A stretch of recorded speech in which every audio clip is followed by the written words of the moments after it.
യുഎസിലെ വിദ്യാർത്ഥി ബദർ ഖാൻ സൂരി ഹമാസിന് അനുകൂലമായ ഒരു നിലപാടെടുത്തു എന്നതിന്റെ പേരിൽ അമേരിക്ക പിടിച്ചപ്പോൾ ജയിലിലാക്കി നാടുകടത്താൻ പോവാണ്.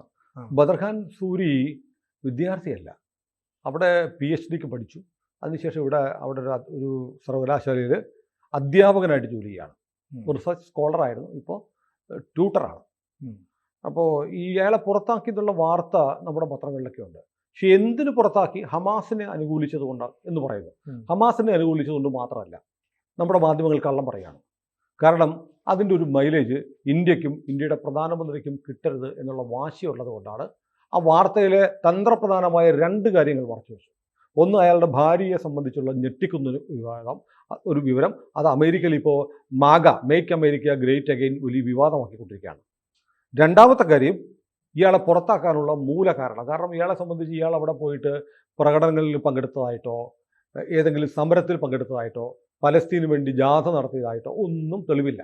പിന്നെ എന്തിൻ്റെ അടിസ്ഥാനത്തിലാണ് ഹമാസിനെ അനുകൂലിച്ച് അമേരിക്കയുടെ വിദേശ നയത്തിന് എതിരെ പ്രവർത്തിച്ചു എന്ന് കണ്ട് ഇയാളെ അറസ്റ്റ് ചെയ്തത്? ഇപ്പോൾ ഡീറ്റെയിൻ ചെയ്തിരിക്കുകയാണ്, നാട് കടത്തും. ഇനി കയ്യിലും കാലിലും ഒക്കെ ചങ്ങലയിട്ട് നാട് കടത്തും.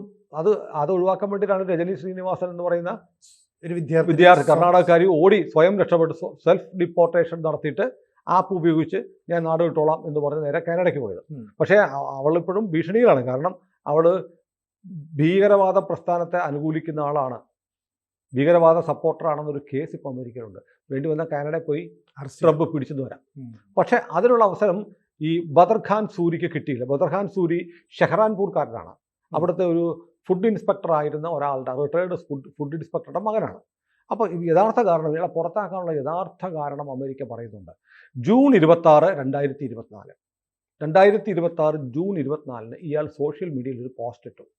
ആ പോസ്റ്റ് എന്ന് പറഞ്ഞാൽ ഇന്ത്യൻ പ്രധാനമന്ത്രി മോദിയെ ആക്ഷേപിച്ചുകൊണ്ടുള്ളതാണ്. ആക്ഷേപിക്കുന്ന വേറൊന്നിനും വേണ്ടിയിട്ടില്ല. മോദി ഇസ്രയേലിന് അനുകൂലമായ നിലപാടെടുക്കുന്നു, ഇസ്രയേലിന് ആയുധം കൊടുക്കുന്നു. അതിന് ഇയാൾ പറഞ്ഞു, പാലസ്തീനെ സഹായിക്കാതെ ഇസ്രയേലിനെ സഹായിക്കുകയാണ് ഇന്ത്യയുടെ പ്രധാനമന്ത്രി നരേന്ദ്രമോദി.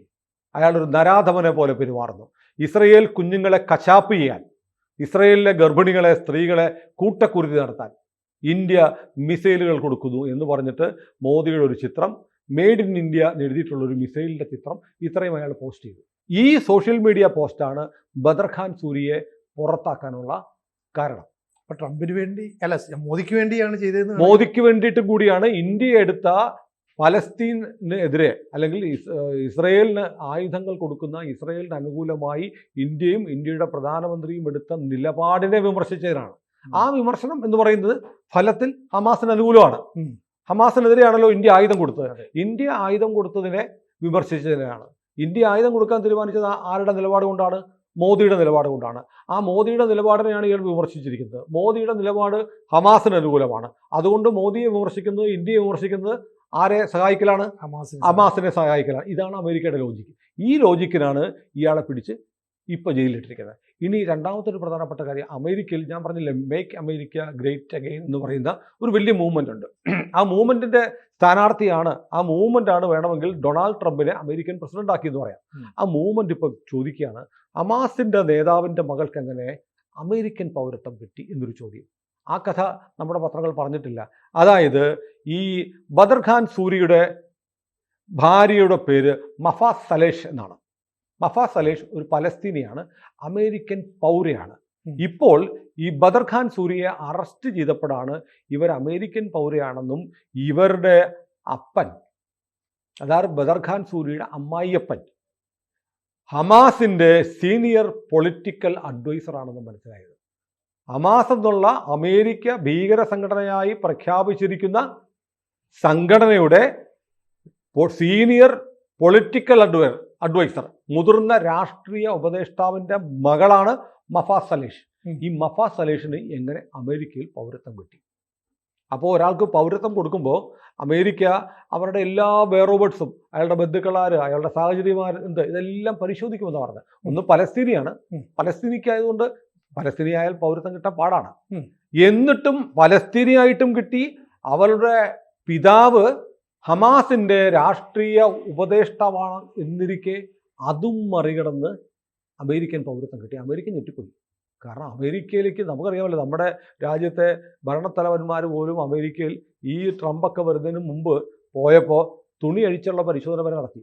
അങ്ങനെ ഇസ്ലാമിക പേരുകളുള്ള അത്തരം ബന്ധങ്ങളുള്ള ആളുകളോട് കർശനമായ സുരക്ഷാ മാനദണ്ഡങ്ങൾ പാലിക്കുന്ന രാജ്യമാണ് അമേരിക്ക. ആ അമേരിക്കയിലാണ് ഒരു പലസ്തീനി, അതും ഹമാസിൻ്റെ രാഷ്ട്രീയ ഉപദേഷ്ടാവിൻ്റെ മകൾക്ക് പൗരത്വം കിട്ടിയത്. അത് ബൈഡൻ്റെ കാലത്താണ്. ഇതാണ് അമേരിക്കയുടെ സുരക്ഷാ വീഴ്ചയാണ്. കാരണം പൗരത്വം കൊടുക്കരുത് എന്ന് വ്യവസ്ഥ ചെയ്തിട്ടുള്ള പട്ടികയിൽ വരുന്ന ആൾക്ക് പൗരത്വം കിട്ടി. അത് അമേരിക്കയെ ഞെട്ടിക്കും. ഇനി നമ്മൾ വേറെന്താ ആലോചിക്കണം. ഇപ്പൊ ഇന്ത്യൻ പൗരനാണല്ലോ ബദർ ഖാൻ സൂരി. ബദർ ഖാൻ സൂരിയുടെ ഭാര്യയാണ് മഫാസ് സലേഷ്. മഫാസ് സലേഷ് ഇന്ത്യയിലുണ്ടായിരുന്നു. ഇന്ത്യയിൽ ഇവർ കണ്ടുമുട്ടുന്നത്, സൂരിയും ഈ മഫാസ് സലേഷൂടെ കണ്ടുമുട്ടുന്നത് ഗാസയിൽ വെച്ചാണ് 2011. ഈ മനുഷ്യാവകാശ ജീവകാരുണ്യ പ്രവർത്തനം അങ്ങനെ ഒരു സംഭവം ഉണ്ടല്ലോ, എല്ലാ തീവ്രവാദത്തിൻ്റെ ഒരു മറയാണത്. ഈ മനുഷ്യാവകാശ തീവ്രവാദമല്ല, അത് തന്നെ തെറ്റിയില്ല. മനുഷ്യാവകാശത്തിൻ്റെ മറവിലുള്ള തീവ്രവാദ പ്രവർത്തനമായി ബദർ ഖാൻ സൂരി 2011 ഗാസയിൽ പോയിരുന്നു. അതേ ഗാസയിൽ ഇതേ മനുഷ്യാവകാശ സംരക്ഷണ ജീവകാരുണ്യ പ്രവർത്തനവുമായിട്ട് ബന്ധപ്പെട്ട് ആര് വന്നിരുന്നു? മഫാസ് സലേഷ് വന്നിരുന്നു. അങ്ങനെ ഒരേ വികാരമുള്ള രണ്ട് ജോഡി കണ്ണുകൾ കൂട്ടിമുട്ടി. അങ്ങനെ കൂട്ടിമുട്ടിയതിൻ്റെ ഭാഗമായി ഒരു പ്രണയത്തിൻ്റെ ഒരു തള്ളിച്ച പുറത്തോട്ടുണ്ടായി. 2014 ഒരു കല്യാണം കഴിച്ചു. അത്രയും ഓക്കെ. ആരാണ് ഇവളുടെ അച്ഛൻ? ഹമാസിൻ്റെ സീനിയർ, ഏറ്റവും മുതിർന്ന രാഷ്ട്രീയ ഉപദേഷ്ടാവ്. പക്ഷെ കല്യാണം കഴിച്ചു കഴിഞ്ഞപ്പോഴോ എന്തു, ബദർ ഖാൻ സൂരിയുടെ കൂടെ മഫാസ് സലേഷ് ഇന്ത്യയിലേക്ക് വന്നു. അതായത് ഹമാസിന്റെ അത്രയും മുതിർന്ന നേതാവിന്റെ മകൾ ഇന്ത്യയിലേക്ക് വന്നു. അമേരിക്കയ്ക്ക് മാത്രമല്ല, ഇന്ത്യക്കുണ്ടായ സുരക്ഷാ വീഴ്ചയാണ്. ഇന്ത്യയിലേക്ക് വന്നു. എന്നിട്ടോ ജാമിയ മിലിയ സർവകലാശാലയിൽ പഠിക്കാൻ ചേർന്നു. ഇന്ത്യയിലെ തീവ്രവാദ പ്രവർത്തനങ്ങളുടെ ബ്രീഡിംഗ് സ്റ്റേഷൻസ് ആയിട്ട് പ്രവർത്തിക്കുന്ന ചില യൂണിവേഴ്സിറ്റികളുണ്ടല്ലോ, JNU, ജാമിയ മിലിയ എന്നൊക്കെ പറയുന്ന പോലെ, അവിടെ കൃത്യസ്ഥലത്ത് തന്നെ അവിടെ ജാമിയ മിലിയയിൽ പഠിക്കാൻ ചേർന്നു. അവിടെ നിന്ന് PG എടുത്തു. PG യുടെ വിഷയം തന്നെ രസകരമാണ്.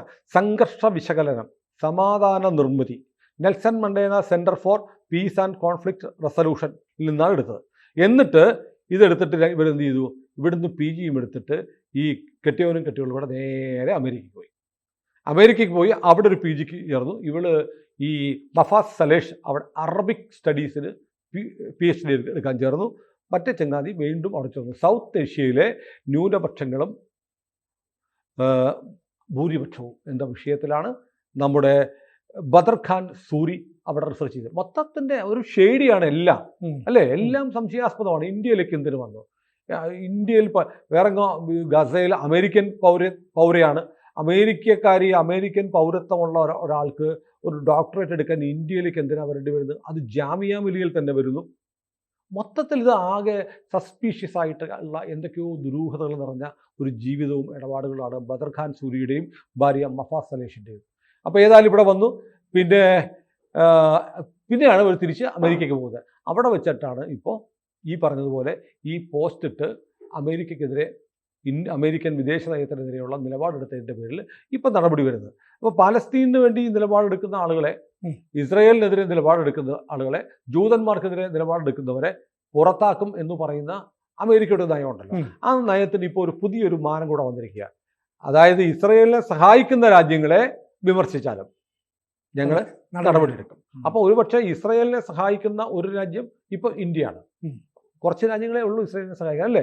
അമേരിക്കയുണ്ട്, പിന്നെ ഇന്ത്യയുണ്ട്. പിന്നെ ആരാ ഇസ്രായേലിനെ സഹായിക്കാനുള്ളത്? ആരുമില്ല. ബാക്കിയുള്ളവർ മുഴുവൻ അരുതേ, ചെയ്യരുതേ, കൊല്ലരുതേ, ഗർഭിണിയുണ്ട്, പിള്ളേരുണ്ട്, ശൂല ഇവിടെയാണല്ലോ എന്നൊക്കെ പറഞ്ഞ് നിലവിളിക്കുന്നവരാണ്. അപ്പോൾ ഇസ്രായേലിനെ സഹായിക്കാൻ ലോകത്ത് രണ്ട് രാജ്യങ്ങളേ ഉള്ളൂ, ഇന്ത്യയും അമേരിക്കയുമാണ്.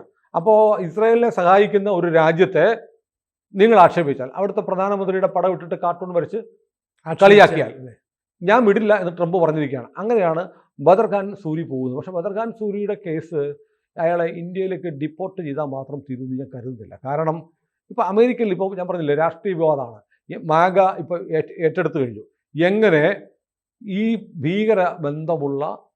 ഭീകരൻ്റെ മകൾക്ക്, ഹമാസ് ഭീകര സംഘടനയാണ്, അതിൻ്റെ അഡ്വൈസർ ഭീകരനാണ്, ഭീകരൻ്റെ മകൾക്ക് എങ്ങനെ അമേരിക്കൻ പൗരത്വം കിട്ടി എന്നുള്ള ചോദ്യം അമേരിക്കയിലുണ്ട്.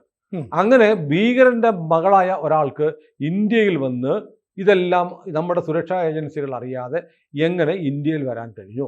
ഇന്ത്യയിൽ വന്നാൽ എങ്ങനെ അവർ ജാമിയ മിലിയയിൽ ചേർന്ന് പഠിച്ചു?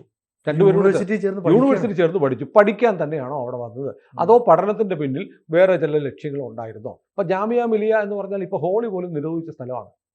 ഹോളി അവിടെ നടത്താൻ സമ്മതിക്കില്ലെന്ന് പറഞ്ഞു. അങ്ങനെ അതിന് വേറെ ലോകം, ഒരു ഇസ്ലാമിക ഖലീഫേറ്റ് പോലെ പ്രവർത്തിക്കുന്ന ഒരു യൂണിവേഴ്സിറ്റിയാണ് ജാമിയ മിലിയ എന്ന് ആളുകൾ പറയുന്നുണ്ട്. പറയുന്നവരെയൊക്കെ ഹിന്ദുത്വവാദികൾ എന്നാണ് പറയുന്നത്. നേരോ തെറ്റോ എന്ന് നമുക്കറിയില്ല. ഏതായാലും പല കുപ്രസിദ്ധമായ ഒരുപാട് ആരോപണങ്ങൾ, ഇസ്ലാമിക ടെററിസം അല്ലെങ്കിൽ പ്രോ ഇസ്ലാമിക് ആയിട്ടുള്ള ഒരുപാട് ആക്ടിവിറ്റീസ് അത് ഇന്ത്യ വിരുദ്ധ സ്വഭാവത്തിൽ നടക്കുന്നു ജാമിയ മിലിയയിൽ എന്നുള്ള ആക്ഷേപം വളരെ പ്രബലമായിരിക്കെ എങ്ങനെ ഹമാസിൻ്റെ അമേരിക്ക ഭീകര സംഘടനയായി പ്രഖ്യാപിച്ചിരിക്കുന്ന ഹമാസിൻ്റെ മുതിർന്ന ഉപദേഷ്ടാവിൻ്റെ മകൾ ഇവിടെ വന്ന് 2 വർഷക്കാലം ഇവിടെ പ്രവർത്തിച്ച് തിരിച്ചുപോയി എന്ന ചോദ്യത്തിന് ഇന്ത്യയിലും ഉത്തരം തേടേണ്ടി വരും. കൂടുതൽ വാർത്തകളും വിശേഷങ്ങളും നിങ്ങളിലേക്ക് എത്താൻ ABC മലയാളം സബ്സ്ക്രൈബ് ചെയ്യുക, ബെൽ ബട്ടണും അമർത്തുക.